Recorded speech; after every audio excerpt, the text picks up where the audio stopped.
Welcome to the Surgical Edge podcast for surgical insights, reviews, discussions, and to stay updated.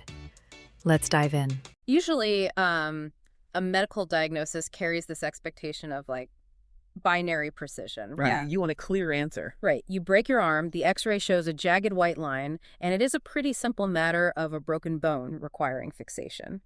But stepping into the world of anorectal surgery kind of throws that precision right out the window. It absolutely does. So today, we are welcoming all the surgeons, doctors, and advanced practitioners tuning in for a highly focused deep dive into the management and pathophysiology of perianal abscesses.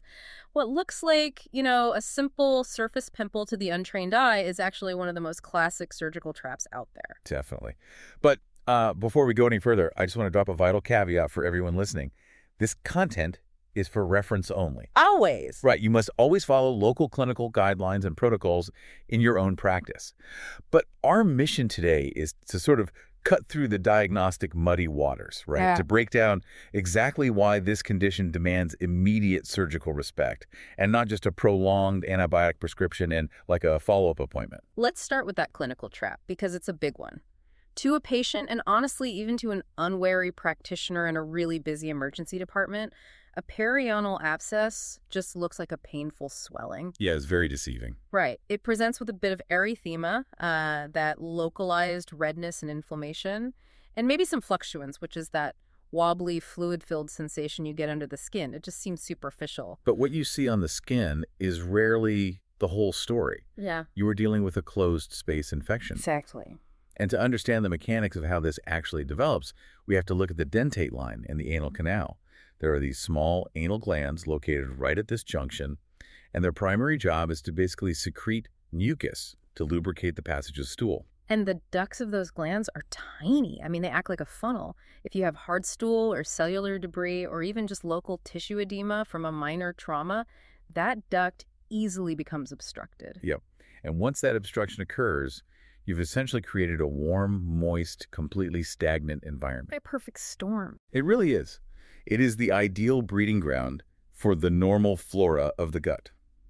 The bacteria rapidly multiply within that sealed gland, and that leads to suppuration, the active formation of pus. And because this is happening inside a closed space, the pressure begins to build relentlessly. Right. It has nowhere to go. I always think of it as the biological equivalent of a sinkhole. You walk down the street and see what looks like, a tiny crack on the pavement. Yeah, great analogy. Right. But underneath, the water has been hollowing out the earth for feet in every direction. The surface crack is just the visible tip of a massive underground erosion. Exactly. And in the human body, that underground erosion follows the fascial planes. The pus is under immense pressure, and it takes the path of least resistance. So it doesn't just stay localized. No, not at all. From that original obstructed gland in the intersphincteric space, the infection doesn't just sit there. It forces its way outward. It can track downward to form a classic, easily visible perianal abscess. But it can also track laterally, pushing right through the external sphincter muscle and out into the ischial fossa. Which is a massive space filled mostly with loose fat, so it offers absolutely zero resistance to an expanding pocket of pus. None at all. So you end up with a really deep ischial abscess. Or, even more dangerously, the pus can track upward. Oh, wow. Yeah, climbing high into the pelvis to form a supralevator abscess.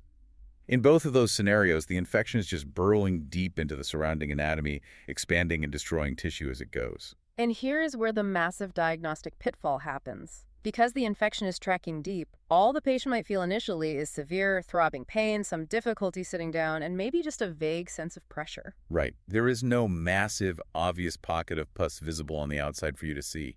Exactly. So a clinician examines them, sees a little bit of redness or swelling, and misdiagnoses the deep abscess as like a thrombosed hemorrhoid. Or a simple anal fissure. Right. Or straightforward surface cellulitis. They prescribe a topical numbing cream or some oral antibiotics and just send the patient home. Which is terrifying. It is, because meanwhile, that closed space infection is still expanding, pushing the patient dangerously close to systemic sepsis. Yeah. So if the infection naturally wants to hide deep in the tissue and mimic other anorectal conditions, how does a clinician avoid falling into that trap? Especially, when dealing with a patient whose presentation is highly atypical or who keeps returning to the clinic with the exact same swelling month after month. Well, a recurrent or highly complex presentation requires a complete shift in thinking. Simple anal gland obstruction is the leading cause, right? It's Yep. the usual suspect. Sure. But if the abscess keeps coming back, or if the tissue destruction is unusually extensive, a surgeon has to look for underlying red flags that are driving the persistent infection. Like what? Well, fistula in ano is a major one. Right. And a fistula is essentially an abnormal epithelialized tunnel.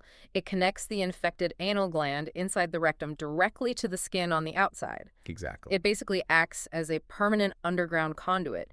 So you can drain the surface abscess all you want, but if that tunnel remains open, stool and bacteria will just keep repopulating the space. Yeah, it's a revolving door for infection. You also have to aggressively look for systemic conditions, with Crohn's disease being right at the top of the list. Absolutely. Because inflammatory bowel disease fundamentally alters the integrity of the digestive tract.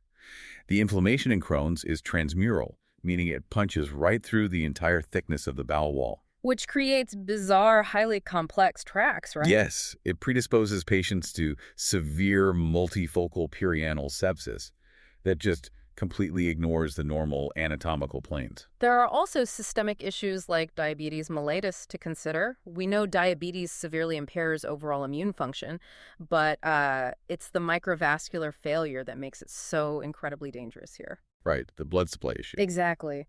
The tiny blood vessels in a diabetic patient simply cannot deliver neutrophils and macrophages fast enough to wall off the initial bacterial overgrowth. So a minor gland infection that a completely healthy immune system might contain can rapidly spiral outward. It's a compounding failure of local defenses.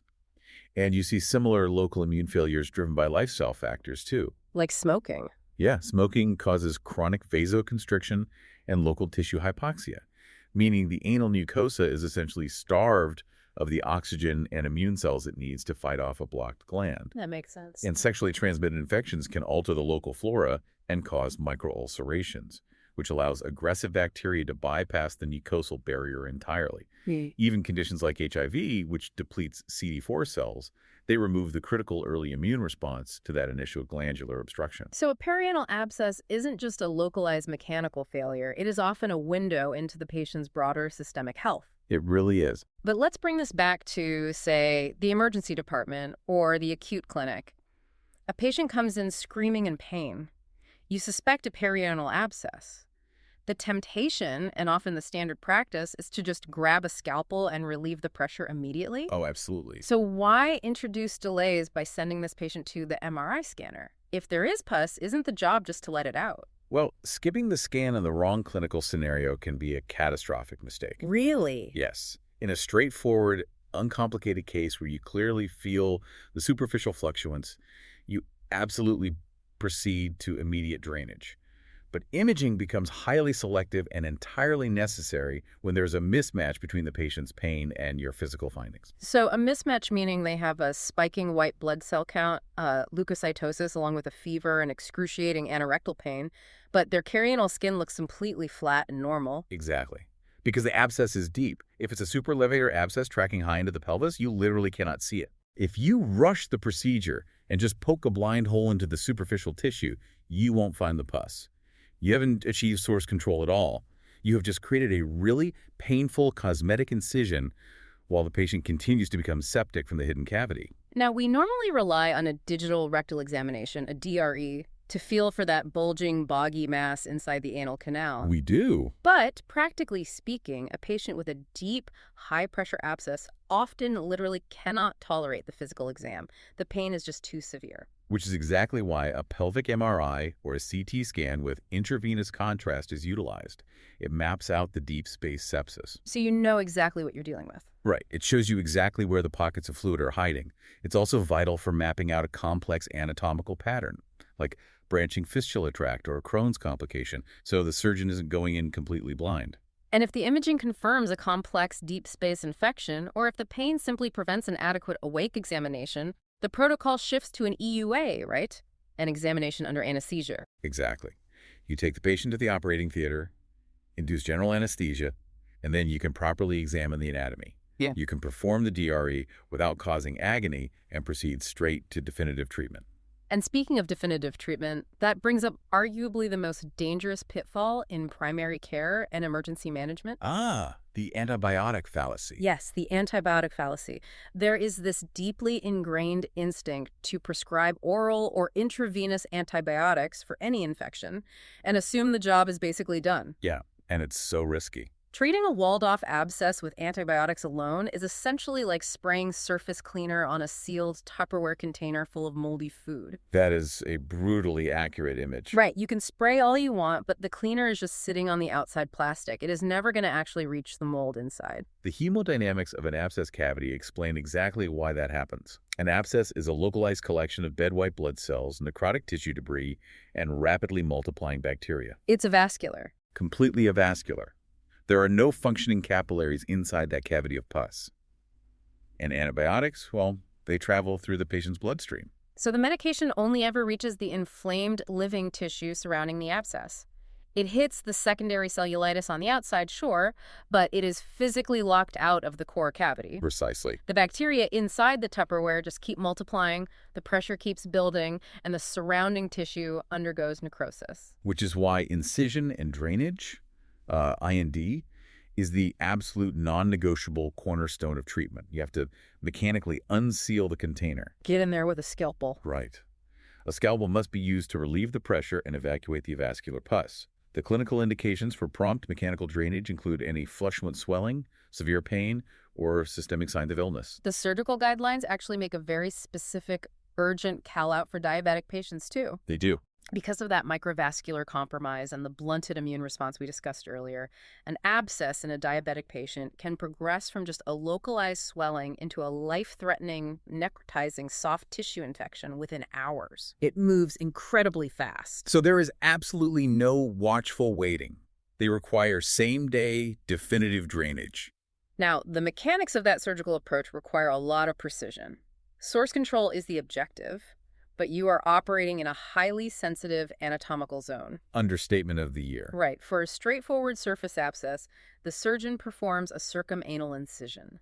The exact placement of this cut is critical. It must be positioned close enough to the anal verge to provide direct, dependent drainage of the infected gland. But you must keep the scalpel carefully away from the underlying anal sphincter complex. Absolutely. If the sphincter muscle is accidentally severed or even damaged during the incision, you risk leaving the patient with lifelong fecal incontinence. Which is a catastrophic outcome. It is. Curing a localized infection but destroying the patient's continence is a disastrous surgical failure. The incision must be placed safely, but it also has to be generous. Right, no tiny pokes. Exactly. A tiny puncture wound might let out a few drops of pus, but it'll just seal back up the next day, completely recreating the closed space infection. The opening needs to be large enough to fully evacuate the thick, purulent material. And once the main cavity is opened, the surgeon must actively explore the space, right?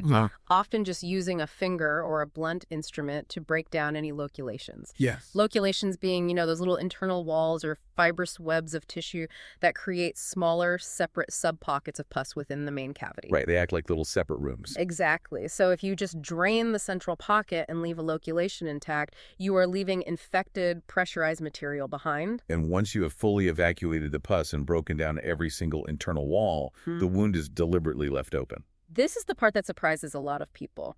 Right, you do not stitch it closed. The surgical site must heal by secondary intention, meaning it slowly fills in with healthy granulation tissue from the deep base all the way up to the skin. Because if you attempt to be, neat and close the skin prematurely with sutures, you are just trapping the remaining microscopic bacteria in a brand new sealed cavity. You're doing the bacteria a favor. Basically building a new abscess for the patient. The incision has to remain patent, sometimes aided by a loose packing material, to ensure ongoing drainage while the body heals. And while simple superficial abscesses can sometimes be managed in the clinic under local anesthesia, a surgeon must know exactly when to escalate a patient to the main operating theater. Right. You can't be a hero at the bedside. Never. Admission and theater drainage are absolutely mandatory for large, deep, or complex abscesses. Navigating a high supralevator abscess requires deep dissection and visibility that you simply cannot achieve safely at a bedside. You also escalate immediately if you suspect a necrotizing soft tissue infection, or NSTI, if the patient presents with pain that is just completely disproportionate to the visible swelling on their skin, or if they have profound systemic sepsis. Those are massive warning signs. The ultimate red flag for an NSTI is crepitus. Oh, yeah. That's scary. Very. When you palpate the skin around the perineum and you feel this ominous crackling sensation. Like a double wrap under the tissue. Exactly like that. Eh. That is gas being produced by aggressive tissue-destroying bacteria. That's a full-blown surgical emergency. It requires massive, aggressive debridement of dead tissue in the operating theater to save the patient's life. So definitive treatment relies entirely on the scalpel. Mechanical drainage is the cure. But what is the actual role of antibiotics in perianal abscess management then, if they can't penetrate the pus? Do we just abandon them entirely? We don't abandon them, but we drastically reposition how we use them. They're strictly adjunctive. In a healthy, immunocompetent patient with a simple, uncomplicated perianal abscess, once you have achieved complete source control with a generous IND, the mechanical drainage cures them. They frequently do not need a single dose of antibiotics. Which feels like a massive paradigm shift for a lot of clinicians, honestly, because the instinct is to always prescribe a course of pills just to be safe. You have to hold off unless there are specific evidence-based indications. You add antibiotics to essentially mop up systemic spillover. Makes sense. If there is significant surrounding cellulitis spreading far beyond the borders of the drain cavity, you use them. If the patient has systemic signs of infection, like a high fever or tachycardia, you use them. Right. And they are absolutely mandatory if the patient is severely immunosuppressed, diabetic, or if they have prosthetic heart valves where transient bacteremia from the infection could actually cause endocarditis. So the antibiotics support the source control, they do not replace it. The mechanical problem requires a mechanical solution. And that reliance on mechanical solutions brings us to the ultimate surgical dilemma. Okay, lay it on me. Imagine you are the surgeon in the operating theater. You have identified the deep abscess. You have made your generous circumanal incision, evacuated the pus, and thoroughly broken down all the loculations. The patient is safe from the acute threat of sepsis. Good. So far, so good. But while you are exploring the empty cavity, you find the root cause. You clearly identify the abnormal fistula tract leading right back to the dentate line. Ah, the underground tunnel that caused the whole problem to begin with. Exactly. Now, the natural instinct of any surgeon is to fix the underlying defect immediately. Lay open the fistula, cut out the tract, and cure the patient entirely in one operation. Sounds logical. But doing so in the presence of acute massive inflammation is incredibly dangerous. The tissues are friable and swollen. Trying to definitively treat the fistula right then drastically increases the risk of damaging the sphincter muscle and causing permanent incontinence. Oh, wow. Right. So do you risk cutting it now, or do you walk away and leave the chronic embers burning for another day? It is the ultimate test of surgical restraint. Leaving the chronic tunnel behind, knowing it will likely cause a recurrence, but accepting that it is the safest immediate choice for the patient's anatomy. That is heavy. It really highlights that surgery isn't just about knowing how to cut, it's about knowing when to stop. It requires immense clinical discipline to do just enough to put out the acute fire today, while carefully planning for the battle of tomorrow once the tissues have cooled down. Well, to all the surgeons, doctors, and advanced practitioners who joined us for this focused deep dive, thank you. We set out to cut through the noise on perianal abscesses, and hopefully we've provided clear mechanisms for why these infections behave the way they do and why they demand such specific clinical respect. Absolutely. Remember to keep a high index of suspicion. Look out for those systemic red flags, respect the destructive potential of a closed-space infection, and please, never rely on an antibiotic prescription to do a scalpel's job. If you like this content, then do not forget to share with at least one of your colleagues or friends and spread the word. Also, check out our YouTube and other social media pages. And please, do check our previous season and deep dives with some very relevant topics that expand on gastroenterology, systemic health, and surgical interventions. We really appreciate you taking the time to explore the clinical literature with us today. Until next time, as you head back into the emergency department or the surgical wards, just remember, when you see that tiny, painful swelling on the surface, well, always look for the sinkhole underneath. Take care, everyone. Thank you for listening to the Surgical Edge podcast.